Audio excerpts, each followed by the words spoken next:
ஒரு உணவுல இனிப்பு இல்ல உப்ப 30% கலந்தா அது இயற்கையாவே குறிப்பிட்ட நாள் கெட்டு போகாது.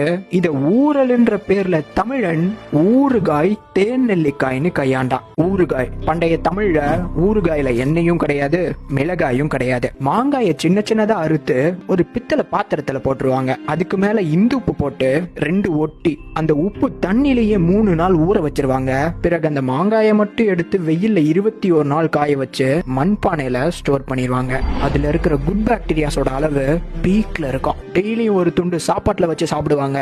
ரொம்ப ஆரோக்கியமா இருப்பாங்க. தேன் நெல்லிக்காய் விட்டமின் சி ராஜாவா கருதப்படுற அந்த பெரிய நெல்லிக்காய ஒரு சுடுதண்ணி சட்டில தோல் சாஃப்டார வரைக்கும் வேக வச்சு பிறகு அதை பாயில போட்டு 2 நாள் நிழல்ல காய வச்சு ஒரு கண்ணாடி ஜாடியில 120 நெல்லிக்காய்க்கு 2.5 லிட்டர் தேன்ன்ற கணக்குல 2ஐயும் போட்டு வெள்ளை துணி கட்டி அதுக்கு மேல மூடி வச்சு பூட்டி 48 நாள் ஊற வச்சு அதுக்கப்புறம் வந்து